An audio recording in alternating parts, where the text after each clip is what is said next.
We will go ahead and get started, and just feel free to, interject. This probably won't take a whole hour, so feel free to interject with questions or comments at any time if you choose to. I do have like a little brief check-in for us. Um, just a little bit about myself, really quick. I'm a mental health educator. I do a lot of different work, and at times I'm doing counseling, have done counseling with children and adults. And I'm very interested in both the work of individual healing, which is counseling, but also community healing. Um, you, in particular, I can't say that word. I'm going to stop trying. In particular, helping organizations figure out how to be part of that process of healing. And currently, I am proud to be an advisor to 10 Collective. And so I was invited and happily accepted to talk a little bit about what it's like for people who do that kind of intense work that it often is around family healing, what it means to apply a trauma informed lens, not just to the work that they're doing with clients, but to what's going on behind the scenes, what's going on in the organization. So that's what we're going to talk about today. And so just just give you a little snapshot of what we'll talk about today. So we just did our check-in. Thank you for doing that. And then we're going to talk about, I just gave it a title, but compassion fatigue starts at the home office, kind of riffing off the good character traits, they start at home. And so compassion fatigue is one. We're going to talk a lot about vicarious trauma today and the impact on employees, especially in these intense, um, these where the workload is very intense. But compassion fatigue is a synonym for vicarious trauma. A lot of the research is conveyed using the term of vicarious trauma, but I feel like compassion fatigue is really way more resonant and to me describes a lot of what people are feeling, whereas vicarious trauma, it's just more of a clinical term and distance from what people are going through.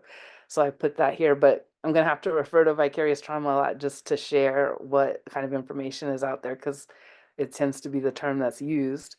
And then we'll move into um, kind of disrupting the idea that because work is urgent and high acuity, that caring for the caregiver, which service workers who are doing that kind of human service direct work, I see them as caregivers. Um, that is paramount and fundamental. That can't be put to the side. This is why there's such high turnover and burnout in those fields. And there are solutions, but we sort of operate well because of the needs of the people that we're serving. We're not even going to think about the people who are serving them. And that's the key thing that needs to be disrupted. And ironically, 10 Collective looks at a lot of different workplaces that aren't necessarily doing human service work, but there's this mentality that we don't have to think about the people, they just need to do the work. And so, in the same ways that Tend wants to intervene on that idea, in corporate settings or any different government settings, nonprofit settings, um, it can be intervened on in these direct service settings as well. And then just sharing some ideas around policy and practice. And we'll send you off with some, just a little bit more information about Tend services. Um, and yeah, and like I said, if you want to interject in the chat or come off mute when you hear something, feel free, and I'll probably invite that a few times before we're done. Okay, so getting started with the compassion fatigue. It starts at the home office. Um, I entitled this webinar Empowering Family Healers. And so let's just talk a little bit about who family healers are. And I wouldn't, on the left side of your screen, I wouldn't say I have captured the list exhaustively. So if you want to add in the chat some other professions or even volunteer work that people do that you would include in that title of family healers, please do. But what I named here in front of you, we often think of the child welfare. Sometimes I think people might sometimes have a critique: are they really healers? But they are doing that work of protection, um, and at times attempt to figure out how do we do this in a way that helps families stay together. And then there's a whole plethora of agencies that are not, they're not government child welfare agencies, but they do the work, like things like people who get certified to be foster parents. And there's a lot of different kinds of programs that get directly funded by child welfare to do important work, like respite foster care or independent living for children who are uh, in foster care. Then there's also independent community-based organizations that do a lot of the things that when we get to um, the graphic on the right, talking about like what is family healing. A lot of independent community-based organizations that serve families, helping them with there could be parenting or just needs that families have when they're under um, when they're under distress. They need housing, they need things that they need, and there's community organizations that support them. And I meant to add faith-based organizations, but we could also include them in community-based organizations. And then a host of professionals such as counselors, doctors, lawyers, and advocates who find themselves um, doing, and as part of their work, helping to support family healing. So that's kind of who I'm conceptualizing as family healers, and feel free to drop in a chat if you're like, someone's missing.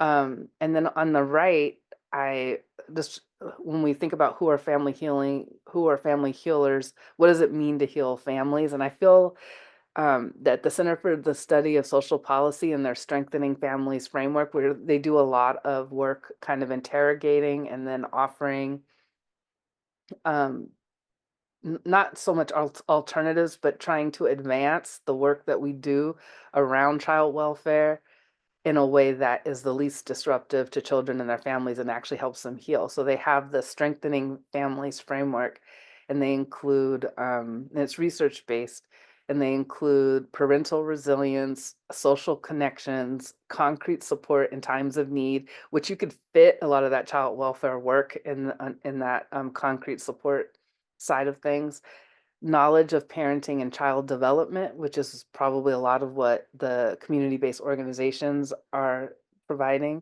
and social and emotional competence of children.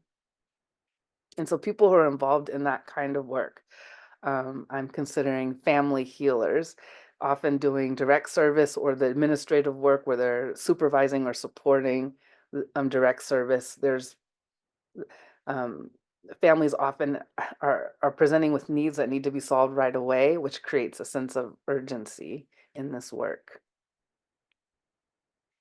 And so I've seen this in social media, this quote here that you're reading, and I tried to find where it originated, and I saw a couple of um, just in doing a Google search, I saw a couple of attributions, but it's so hard to know in the internet world if people are attributing things correctly.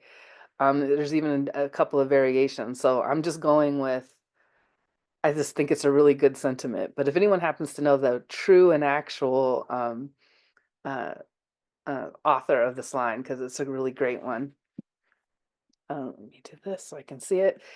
You don't need to set yourself on fire to keep others warm. And I just think it's something to really keep, um, not just if you're doing this kind of work yourself, but if you are an administrator, supervisor, manager overseeing that work, is to keep this top of mind, to make sure this is not what we're asking people to do, to set themselves on fire, sacrificing what their needs are in order to meet the needs. It doesn't have to be either or.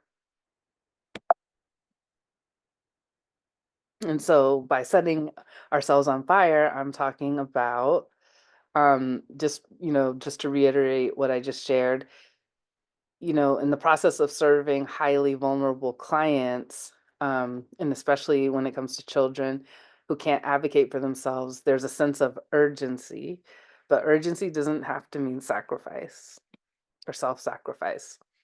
There's an illusion that's perpetrated of like the zero sum. Because there is urgency for the client, the employees doing that work, their well-being can be disregarded. And that's a principle we have to challenge, and we also have to work on our policies and structures and practices, which we'll talk about later, in order to ensure that we're actually centering employee well-being and meeting the urgency. This is not about delaying meeting the urgency, but there are ways of supporting employees so that they're not thrown in the fire. And that involves meeting these urgent needs while simultaneously creating a culture of care in the organization. These aren't mutually exclusive priorities. And the issue is structural. So one way to think of it, I've alluded to policies and practices, which we'll talk more about. Um, but the core principle is the more intense the work, the more intense is the recovery needed, and I'll say recovery and care. So that should be part of the planning. Um, Especially in work that's centered on the needs of vulnerable populations, such as children and families, cultivation of a caring community in the workplace is essential and non-negotiable. And so these are principles that are true, but often not honored. And so we'll talk about that some later on. As I said, a lot when we're in a lot of the literature that helps us understand how we should be working with employees who are doing this kind of intense work, the term vicarious trauma is often used. So I'm putting that here for a definition from the American Counseling Association. And I know you can read it, but I'll just say it out loud. Vicarious trauma can be considered the emotional residue of exposure developed from working with people and hearing their trauma stories, becoming witnesses to the pain, fear, and terror that trauma survivors have endured. So, and there's other terms that are used, but they're all talking about the same phenomenon. So there's vicarious trauma, compassion fatigue, the cost of caring, secondary traumatic stress, or secondary victimization. So you haven't gone through a specific trauma, but the constant exposure to it. And I would say, as we'll talk about, the constant exposure without any care. I mean, that's partly why vicarious trauma can proliferate, because it's the constant exposure, but there isn't a care infrastructure in many workplaces, often due to that sense of setting yourself on fire because someone else has needs. Some of the impacts in the research around vicarious trauma affects people. It presents as the symptoms of trauma. So a loss of sense of safety and connection, a sense of efficacy, the capacity to do good, to care for oneself, to care for others. But weakening of the capacity to stay connected and grounded in a strong sense of self. You kind of lose yourself. People will actually use that term when they're talking about their burnout. And loss of compassion, which is sometimes can be viewed when it's observed, sometimes in very intense work, people will have like a dark sense of humor, which can be a reasonable coping strategy as long as these are not in the earshot of the people who are in the midst of a crisis. But when it results in a loss of actual compassion and starting to interpret the clients as deserving in some way of the crises that they're going through, that is a trauma symptom, and it's one that helps people. It's a survival level strategy to protect from overwhelm. And one thing I didn't mention before when talking about the original or the official definition of vicarious trauma suggests that people are only encountering someone's story and it's secondhand, and that's affecting them, and that's true. But also, we all have our own trauma histories, or we all may have our own trauma histories. So sometimes there's an exacerbation because while what's happening to our client isn't happening to us, it may connect to something that has happened. And this can lead to things like the loss of compassion and the service rationing, which is another survival strategy to recover that sense of efficacy of feeling like feeling helpless. And to overcome that, kind of pulling back on the work, which um, if you've ever studied the sociology of work, you know that labor will often pull back in order not to be exploited. But when the labor you're doing is essential to someone's life, that's a concern that we would hold back because we've been overwhelmed and overloaded. I saw that when I think I had a certain impression of social work. My training has been in psychology and counseling, and I had a certain impression of what social workers did. This is a long time ago. I've since know very, very many social workers, so my impression has changed a lot. But the turning point for me was when I started to realize from the stories of friends that, um, well, even before the stories of friends, so I was a CASA mentor, which means I was a mentor to a foster youth. And so I had some interactions with my youth uh, social workers. And I realized that their caseloads were often 4 times what the regulations say they should be for adequate care. And nobody would do anything about it. It would just be. So there would be a regulation that said, oh, this is, in order to do a really good job, a person should only have about 20 cases a month. I'm not sure these are the numbers because it's a long time ago, but I think I'm just as an example. So you should have a caseload of about 20 so you can do all the things that this particular foster child needs, or the 20 on your caseload, but they would have 80. And there would be nothing being done. There would not be efforts to recruit more. There would not be efforts to think about one of the critiques of child welfare is sometimes there could be efforts to reunify or keep children with their families that are overlooked. And so some of that they're being brought into the system and become part of the caseload when there are other options. So, but nothing was explored. Social workers would just live a life where they're doing 4 times the work that is seen as possible, and still penalized when they didn't do all of the steps that were required for each youth on their caseload. So that's just one example of human service work, urgent, high acuity, and being put in this position where you feel helpless, and so you just start holding back. And that's because the infrastructure isn't providing for in the workplace isn't providing for everyone's needs. And there's this great book called Trauma Stewardship, um, where let's see, I actually have it right by me. See her first name. Oh, Laura Vandersnoot Lipsky wrote this book with Connie Burke. Um, Laura or Lipsky, well, together they identified these 16 symptoms that show trauma exposure response in the workplace, and particularly these settings, these high acuity settings.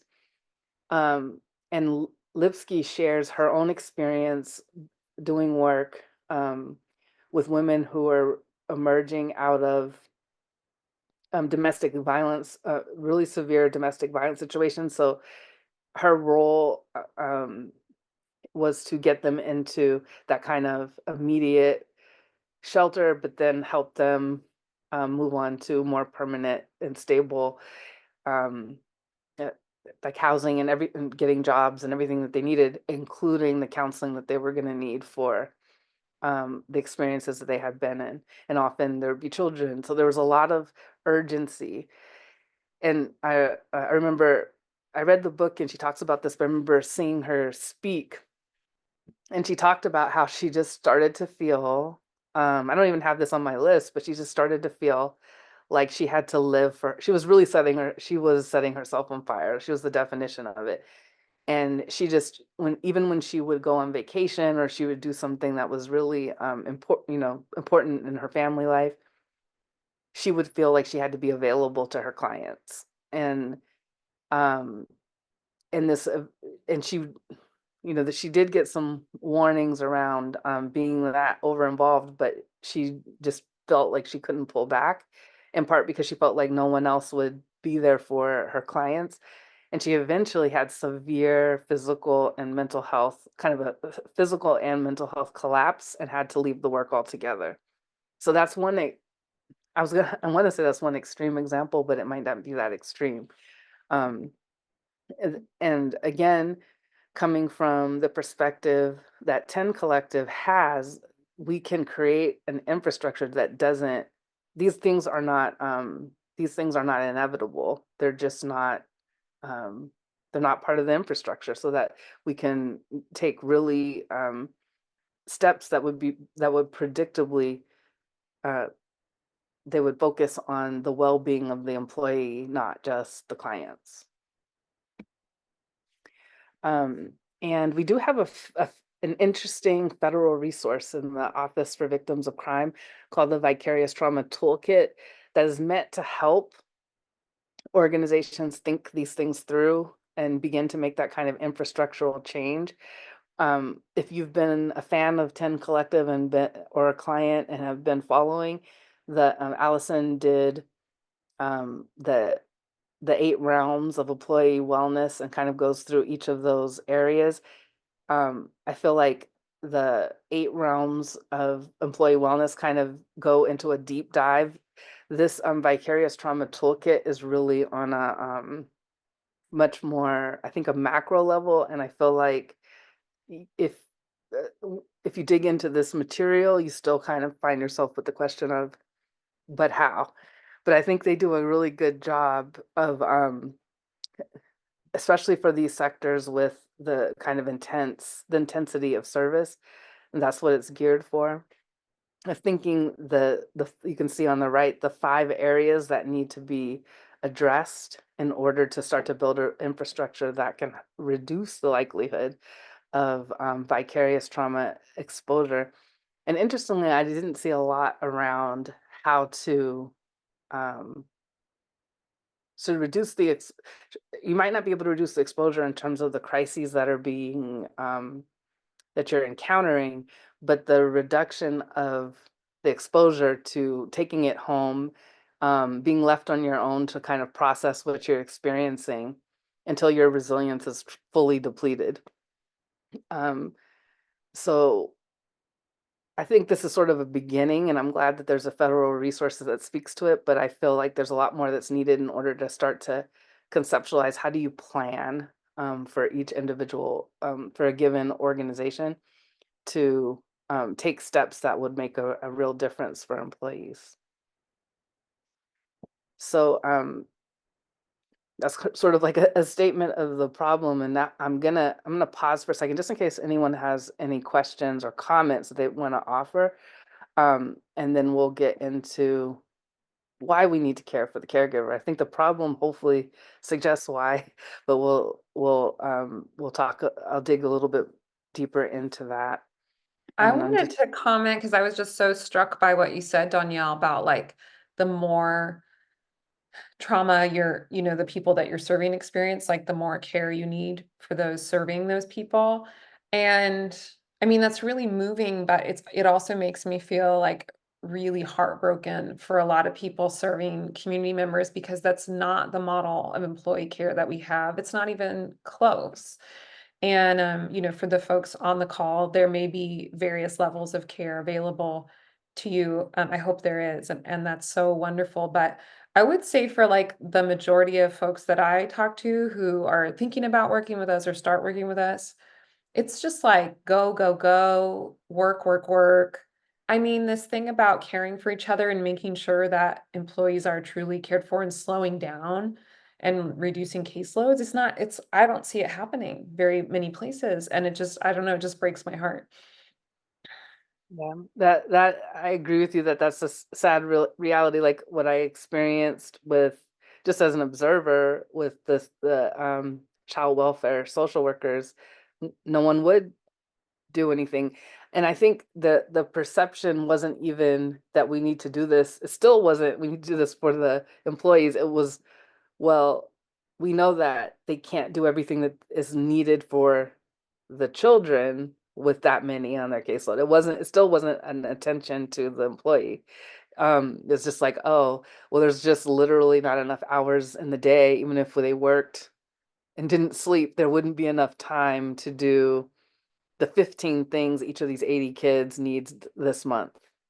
So the concern was still for the child, and nothing was done about it, and nothing was talked about, as there was no plan in place, there was no task force, there was no, it was just this, well, there's gotta take 80 kids.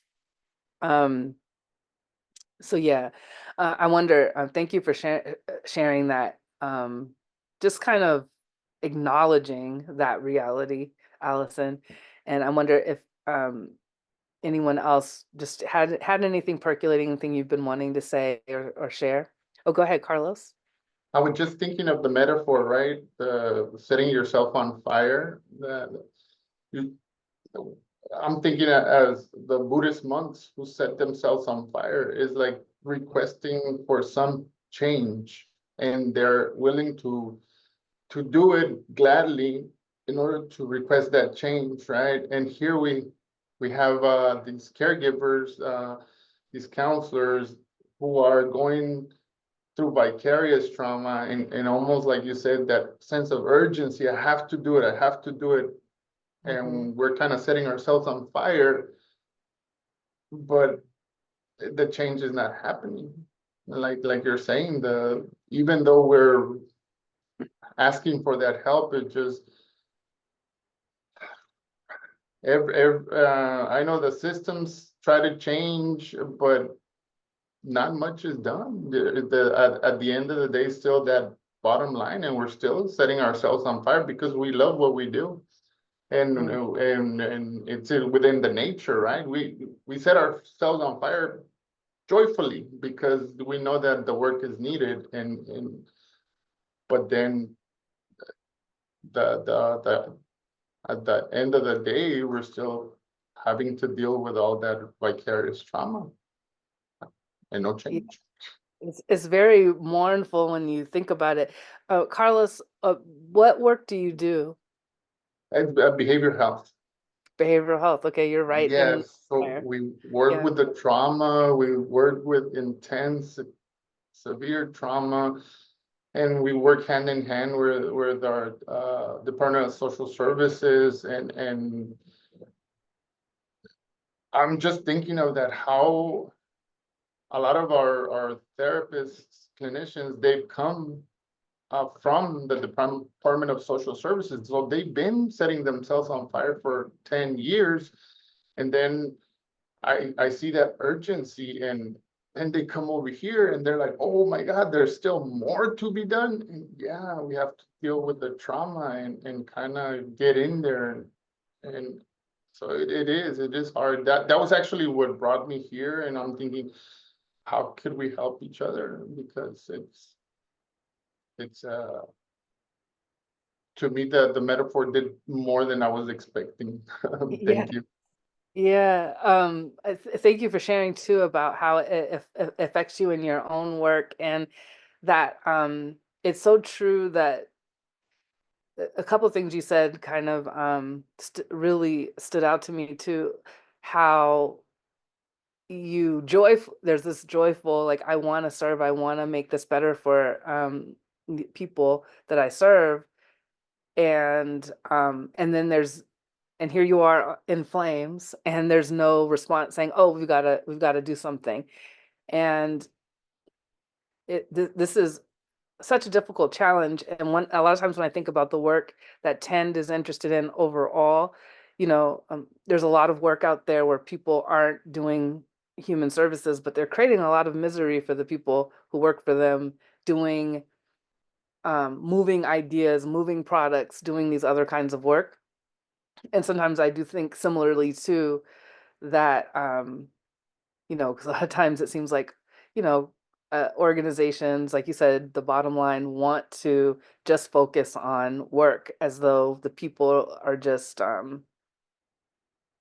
aren't people, aren't human, are just there to move the work forward. So it's a really similar problem with different consequences when you're doing that human service work.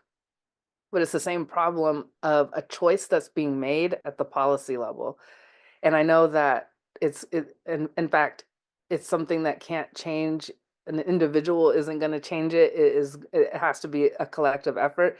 And the reality is where we see shifts, sometimes you have to draw from the bigger system to the small. We might not be able to change how the system is functioning, but what can we do for our workplace to change?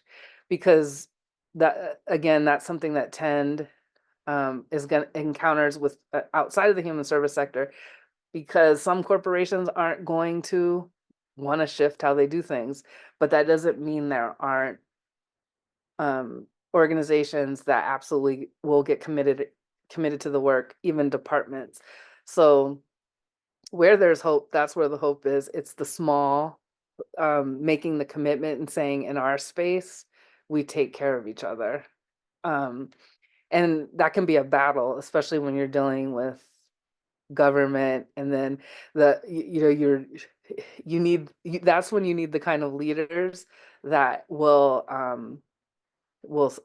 will stand up for the values that they're setting for your small group.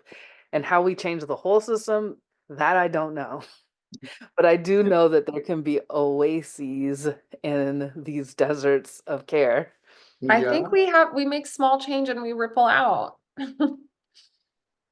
Yeah. yes, and I think that I'm hopeful here for the state of California that we're moving in the right direction, at least in mental health, that we're making the services more accessible, and we're not waiting till there's these severe traumas before we could intervene, and we could intervene more.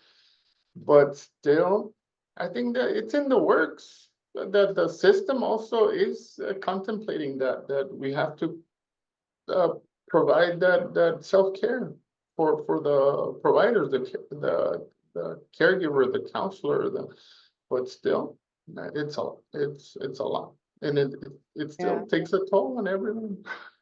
And Yeah. more than anything, that shifting that change, like you said, because even though that we're even as a whole, if we start, I've seen it here in our agency, it starts shifting towards that new way of doing things, and some people just want to stay with how things are, and that is where that grind, uh, it just takes a toll. Yeah. That's a huge barrier when um it's in a people are stuck in the illusion that it has to be this way. That's the way it was for me. That's how I got trained. That's what Right? I'm And we doing. get trained that way, and we just think it has to be that way. Like, no, no, no, no. You're providing care, you're working, and you're helping. How can we help? And that's how we help, right? And there's a cost to not um taking those steps to create the change that are very real and frequent, and that's the burnout and that's the turnover. And Yes.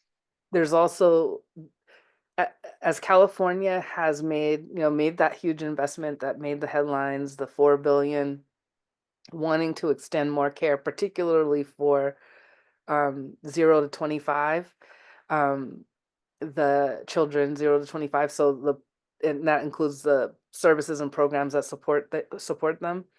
Um, that creates then more of a demand for more people in all of these family healers. It create Yes. even new positions being created.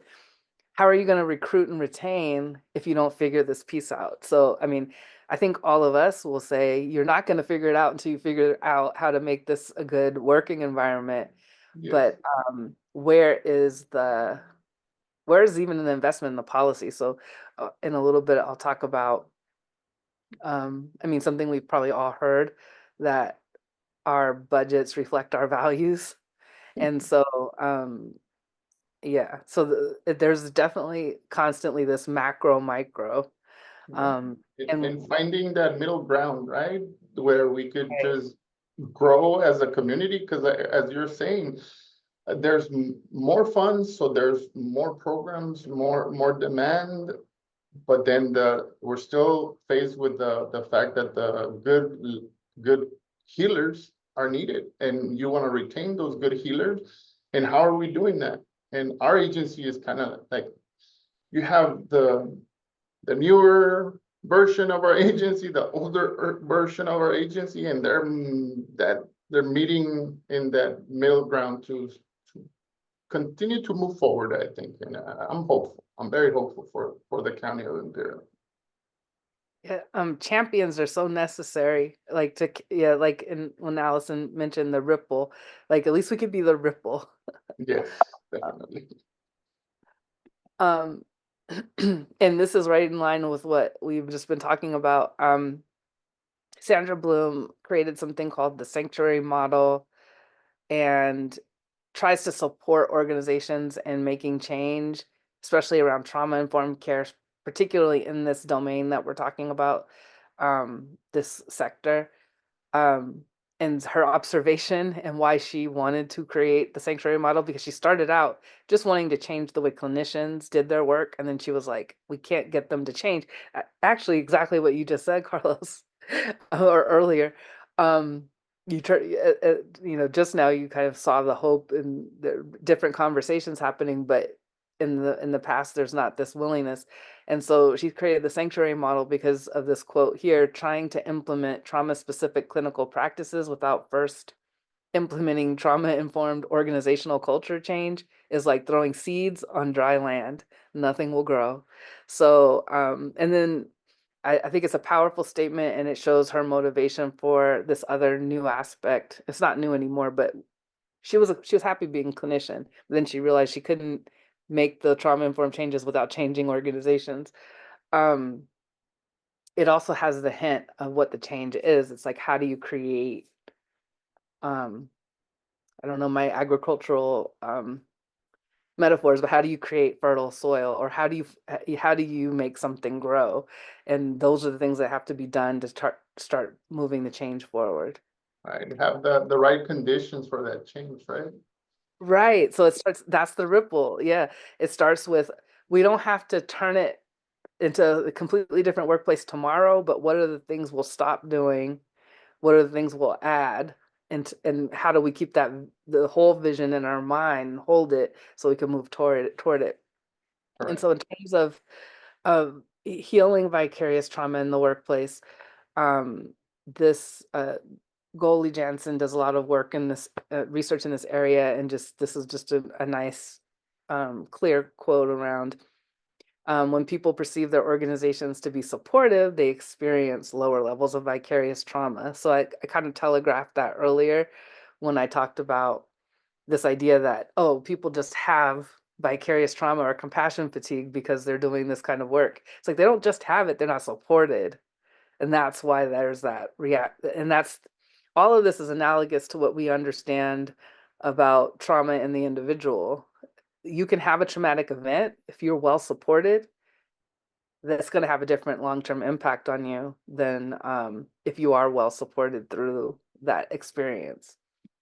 So, talking about, okay, so what are these seeds? We're trying to find some fertile soil for some growth conditions, and I'm kind of bringing back the 10 to 8 realms of employee wellness, the wellness wheel. If you've been going through those, wheel spoke by spoke with Allison over the past few weeks. um so health, I think there's some of those seeds are in that 10 to 8 realms of employee wellness. I mentioned, I'm probably not going to say much more about TIS. I have it in the references on the slide, which you'll get. Um, that's trauma informed. Is it trauma informed systems model? Another organizational change model, focused on developing specifically trauma informed practices in organizations, and sanctuary model, Sandra Bloom. And then I wanted to talk today about some principles of how you heal trauma in the individual that are applicable to creating the right organizational culture. I see these because we're all human. I think that's why it works that way. What what is needed for the individual is also needed for the organization because the organization is human. We're not fully AI yet, so the organization is human. And so the things that it's very clear from study of human development that an individual human being needs to thrive in terms of their mental health, even without trauma. And certainly these are the things that need to be restored when you have experienced trauma. And that is there's 5 things: empowerment, choice, collaboration, safety, and trustworthiness. When these are restored, the individual begins to heal from trauma. When these are restored in an organization or developed for the first time, the organization starts to look a lot more healthy. And this is in reference to the employees. We're talking about the clients today.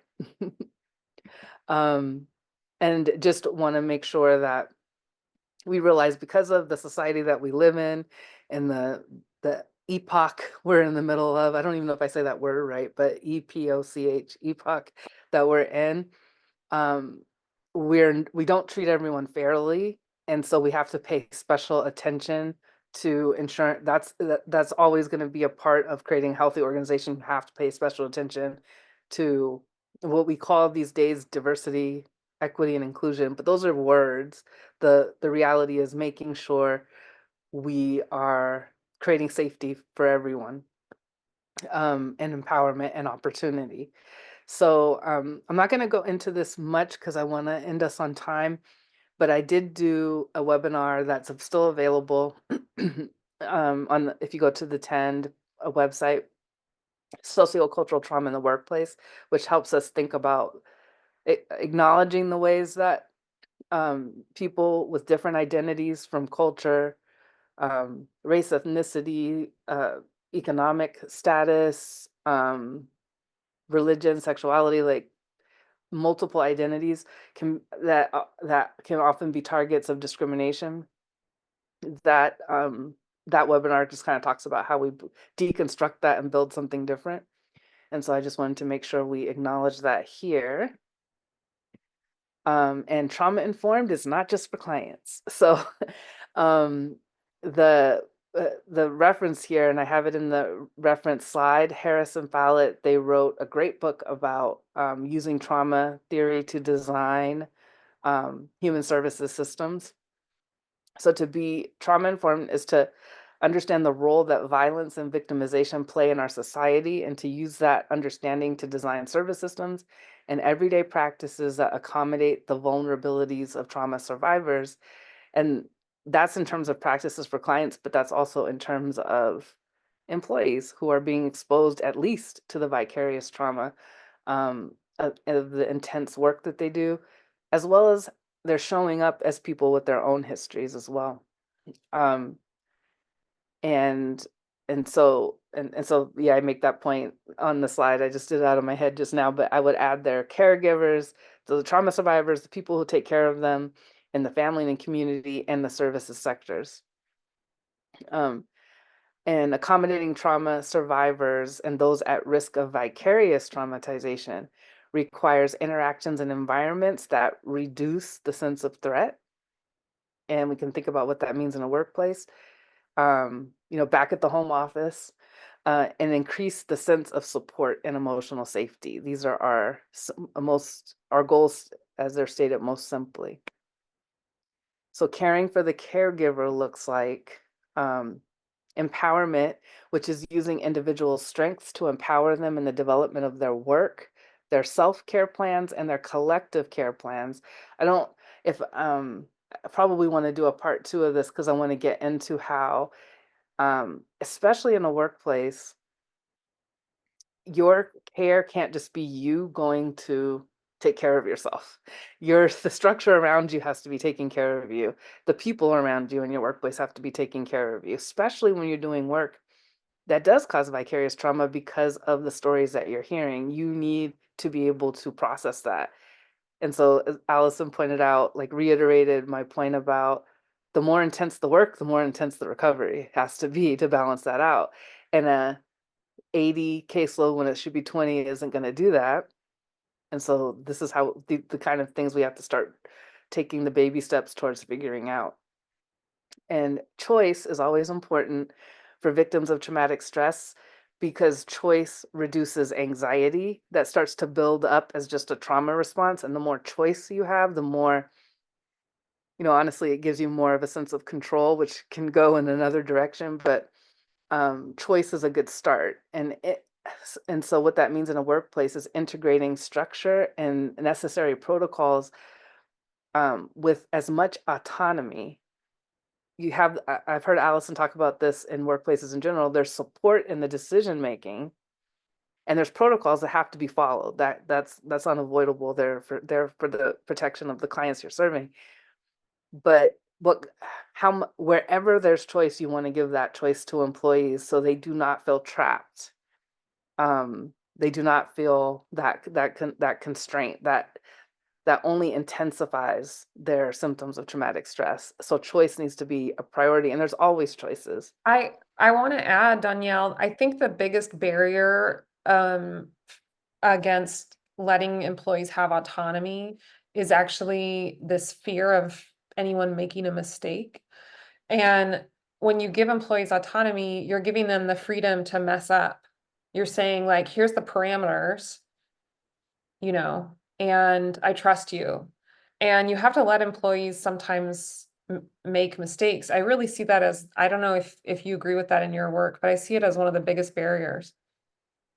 Yeah, I think you're absolutely right because it's fear of making the mistake in any setting, especially when you have managers who feel like the mistake is going to reflect on them, and they have their own lack of groundedness around, you could have a perspective on mistakes as opportunities for learning, not as a BS statement, because they are opportunities for learning. Yeah. Um, yeah.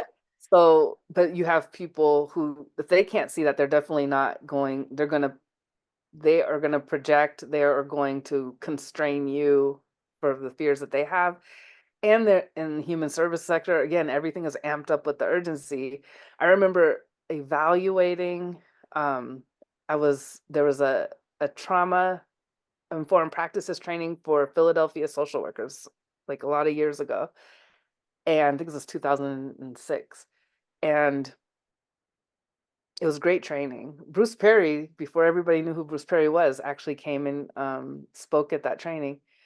Um, and Philadelphia was making a real effort. We want to do this. We want to have more trauma informed practices. Again, it was client facing, but that's what they wanted to do. And then a child died in custody, and there were errors that the social workers had made, and um, the county, that the overall of the child welfare in that county shut down the trauma informed practices training, threw it all out. Wow. And they said, Wow. all we're going to do is training on imminent danger. Because that's the idea that we felt the social workers had not paid enough attention to the danger that this particular Wow. child didn't do the things that the protocol would have suggested. So again, I think you're so right about the mistake factor and then the intensification of that when Yeah. it's like there are people Right. involved.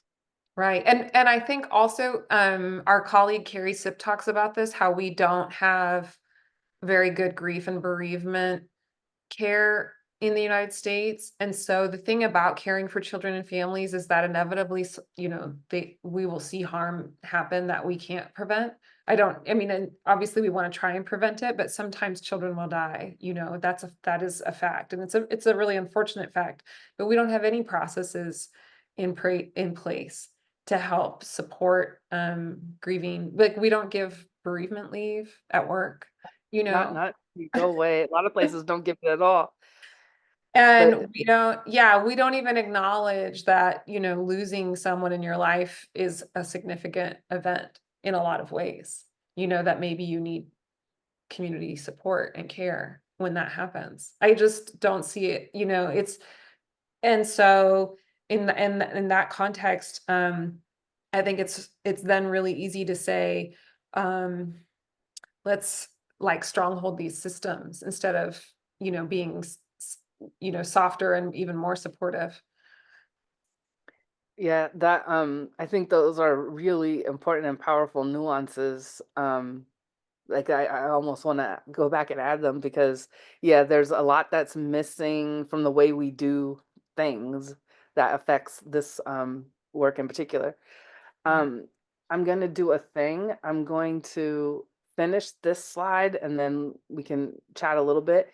And I'll ask Allison if I can come back for a part two, because I won't really get through the Yeah, policy and sorry if we talk too much as your audience. no, first of all, do not be sorry because I am really glad you shared. And in fact, I think I want to perceive this as a two-part in the future, or maybe it's a 2 hour because what makes this valuable is the conversation, Yeah, like it's sort of the set, this kind of the slides that I have help us recognize that there's a problem, but the conversation is what help us understand it in a really human way. And we need to be able yeah, to talk more about how impossible this really seems and what it looks like to do it. So I'll finish this slide and we can take a few more minutes if people have last comments. And then on the next available time, I'd like to come back and finish it. great. And Alice and I will talk offline about that. But I will. Thanks so uh, much, Donielle. yeah. And yeah. I'm, I'll just share. There's the empowerment, choice, collaboration, safety, and trustworthiness. So I'm gonna share these last three just so you have that in your head, and this will be our bounce off point next time. So I hope you all are able to come. Either way, you'll get the whole slide. And you can always also look at the second. If you're not able to attend the second part, you can watch it on your own time. So collaboration. And so just maximizing authentic collaboration between staff and leaders. So I put authentic there, not nominal. Mhm. Really taking people's ideas, because the people doing the work have great ideas that can um, help move forward the change if they're heard. And then safety, presenting assignments and feedback in a way that enhances emotional safety. That's something that is big in TEND and and few of the spokes, but psychological safety comes to mind. Center relationship building and opportunities for connected or solo grounding. And that's not super clear, but what I mean by that is when you're doing work, any kind of work, but in this intense work, um, the relationship building always, and the opportunities for grounding, you need to be able to process these things that you're experiencing. And there needs to be just space for that, not extended space if needed. And this goes to what Allison is bringing forward. How do we deal with painful um, grief and other things that are, they might not be the grief from a death, but other kinds of loss. So there, that should be a part of the work, which means that's part of the schedule. That's part of the 40 hours. And sometimes people need something different. They need to do a little bit of that grounding on their own. So there has to be a sensitivity to not forcing all of the grounding to be like in a team, because maybe you need one-on-one, maybe you need a day to just process it on your own. Maybe there should be benefits so that you could go get counseling because you really want to process it that way first before you process it with the team. So um and that all of those things that I mentioned is because they restore your sense of safety when you can have that processing. And then trustworthiness is around sufferers of traumatic stress have a hard time remembering, and that's one of the symptoms of any kind of traumatic experience. And so creating, instead of mistrusting people and adding to that anxiety, creating clear expectations about plan activities and timeline, whatever the tasks are, Yeah. but making reminders and repetition a positive thing, not like I had to tell you that again, didn't I tell you? And recognize that you will have to do more repetition if staff are out there they're exposed and developing vicarious trauma and some of those symptoms, guess what? They aren't going to remember their protocols. So the way you balance that out is you say, this needs to be repeated. And this is not repeated as a punishment or a denigration of my staff, but in support, because I recognize what they're going through. So we're gonna pause there. I'm gonna That one's so good. I'm so glad you said that, Donielle. And there's like so much here. yeah, so I'm looking forward to coming back, and we'll hone in on policy and practice, which is, I use those words, but it's okay, what do we do? What are some things we do? And I want to hear from all of you. So because you probably already have strategies that you're using.